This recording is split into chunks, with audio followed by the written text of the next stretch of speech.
What's up, guys? Today's video is going to be a video on full auto sidearms that I've had in my experience of playing airsoft.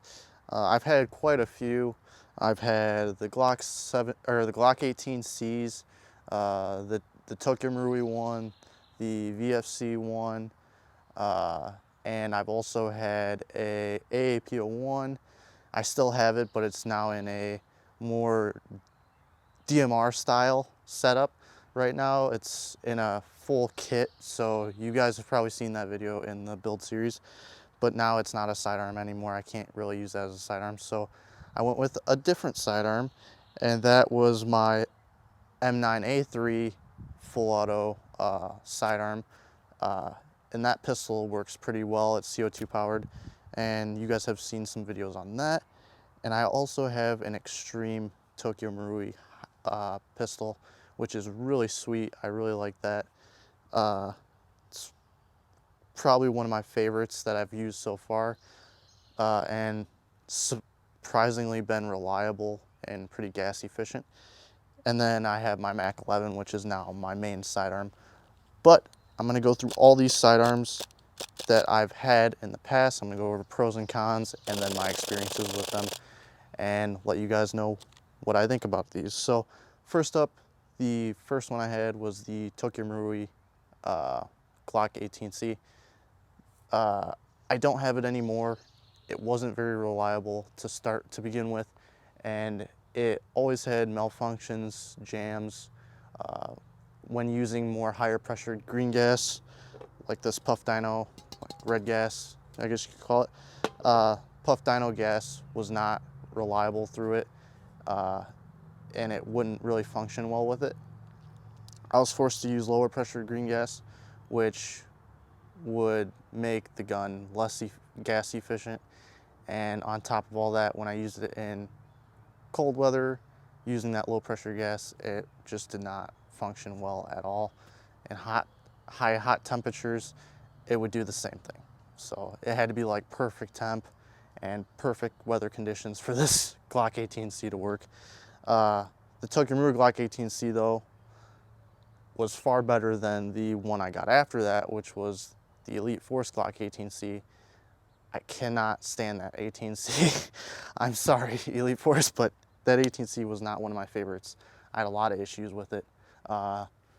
It barely got through an entire mag filled with green gas, completely filled. I tried purge filling it. I tried all different types of methods to filling it. I've tried different green gases. It just wasn't reliable. I wouldn't recommend it, but I would recommend the Glock 17 Gen 4 from Elite Force. The VFC version, not the KWC. The VFC version is by far my favorite, most reliable sidearm. But we're talking about full auto sidearms, so that's a completely different story. So I can't recommend the Glock 17 Gen 4 for this video. But next up, I had the AAP01. That was an awesome pistol. Very gas efficient. Could get through pretty much like 3 mags with 1 gas fill, which was awesome. Very accurate. The hop unit is amazing in that AAP01 compared to the Glock 18Cs. The hop unit just seemed to function better, had more of a way to adjust it and get it tuned perfectly to hop the BBs in a straight trajectory that would actually hit targets, not just fly all over the place and go out of completely nowhere and hit nobody. So that was nice about the AAP01. It's also super upgradable, and unlike the 18Cs, the AAP01 actually has a good amount of upgrade parts and aftermarket parts and all that kinds of stuff that you can do to it, so you can make it really functional and work well for you. I would recommend that to someone who loves upgrading and messing with their guns and, you know, putting together their own personal build.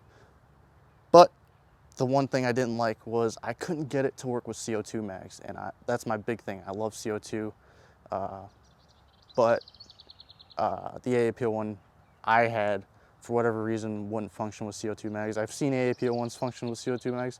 Mine was really finicky with however I built it. I couldn't tell you, to be honest with you, but I couldn't get it to run with CO2 mags, but it still functioned well with green gas mags, and I'll give it that. The next full auto sidearm that I would recommend to you is the M9A3 from Umarex. If it gets way too cold for weather conditions for this pistol, it'll start, what's the word? It'll kind of like double feed, and it won't cycle through BBs as much as like some of the other pistols that I mentioned earlier. But it's more reliable in those harsher conditions, warm temperature and cold temperature, because it's ran on CO2, unlike the other ones that are on green gas. And yeah, so the CO2 mag, even though it is CO2, which is one of my favorites, it is a pain to put the CO2 into the magazine. So it's at an angle. Most people don't really realize that it's at an angle, but when you push the little cap down, you gotta have it slanted. A lot of people I see misthread it, and then they ruin their threads, and then they have a broken mag.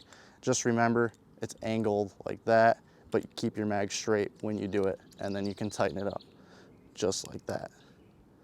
Other than that, these mags are great. You can load them from the bottom. You don't have to feed them through the top. The window though is very small, so you have to have a good speed loader. I would recommend a unicorn adapter from Tritos Designs. They have a good adapter for pistol magazines. I would recommend for that. But yeah, this mag is pretty cool. Here it is right here. This is one I've still held on to because it's reliable in those cold temperatures. And unlike pretty much every full auto pistol on the market, they suck in cold temperatures. But this one's the only one that's been somewhat reliable. So I hung on to it for that purpose if I ever play with it in the cold, and they allow full auto to begin with. So I'll show you that real quick. It's pretty standard. It's got a decent amount of kick. The hop up is pretty good on it too. Let's flip it to full auto, what you guys want to see. And it locks back to the rear. Right now I'm in ideal conditions, so take that into consideration, but it locked to the back, it fed all the BBs, and it functioned in each firing mode just like what you would want from a reliable pistol. So that's why I hung on to this one. Also has a threaded outer barrel and a bottom rail, flashlight, suppressor, and you can get extended mags. It's everything you would want in a pistol, and that's why I still have it, because it's still good. And I would recommend this one. The last one I'm gonna bring up is probably my favorite full auto pistol out of all of them. It's the Xtreme Tokyo Marui High Kappa. It's an Xtreme. It's only full auto, and just bone stock. This thing is fantastic. It's short stroked. You can't lock it to the rear, and that's out of the box. It's short stroked.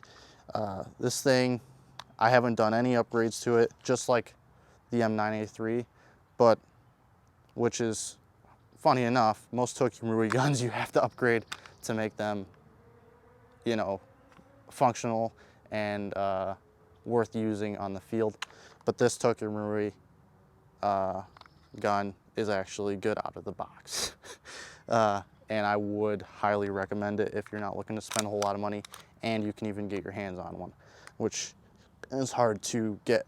The gas efficiency on these mags, being green gas, get about the same gas efficiency as my M9A3, but with green gas, it's not CO2, which is really, really cool. You can get 3 mags through this with one fill. I'll show you the rate of fire. The rate of fire is the highest out of all of everything I'm mentioning right now. This thing's got the highest rate of fire. I'll show you that right now. And that's 1 mag. I even was dry firing because I didn't stop the trigger pull. I was just, you know, still going because, like I said before, it's short stroke. You can't lock the slide to the rear. This thing's fantastic. It'll chrono at any field, and if your field allows full auto, definitely use this. I would recommend this the most. I have some footage that'll be coming out from Celestial Dawn with this bad boy, and it doesn't disappoint, man. It's fantastic. I love this. That's all I've got to say about that. And as a bonus, I'll bring out my other sidearm.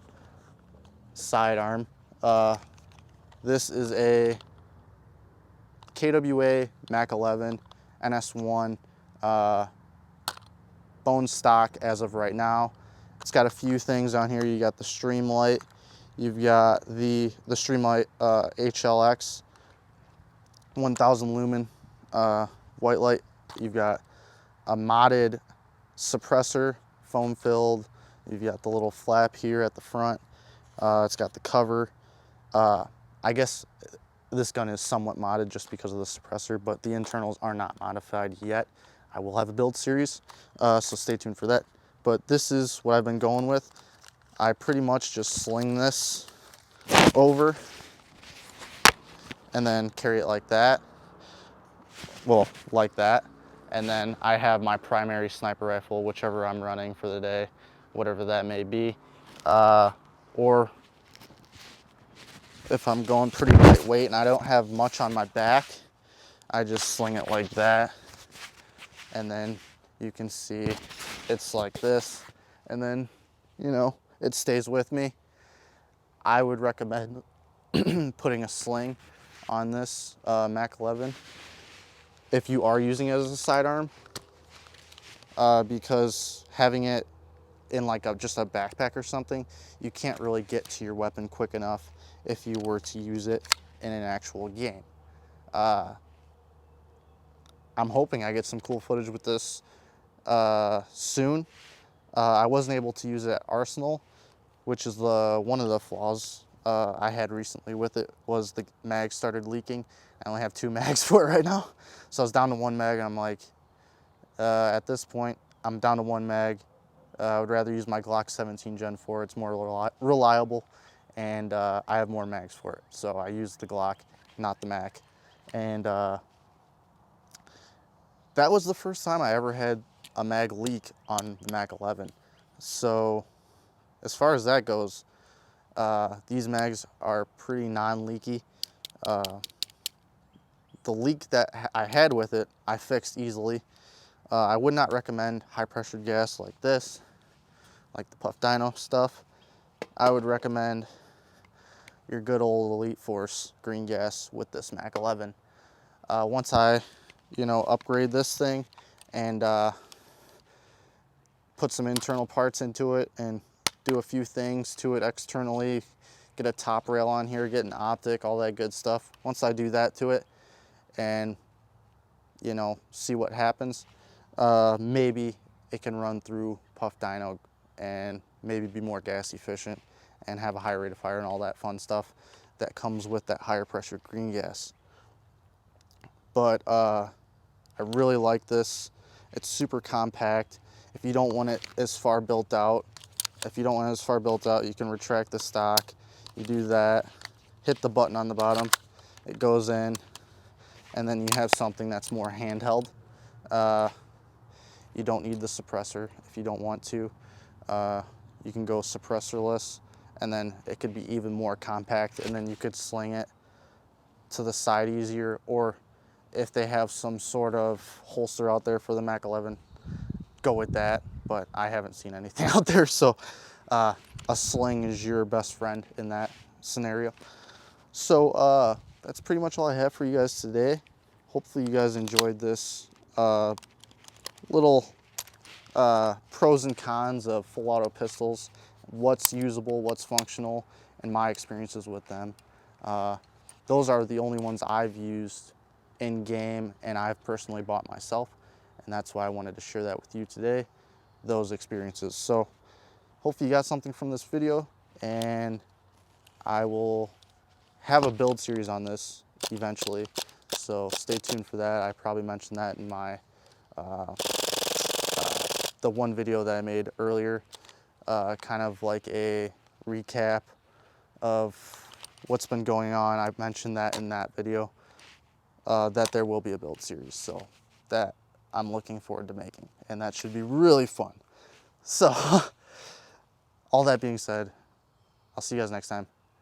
Have a great day.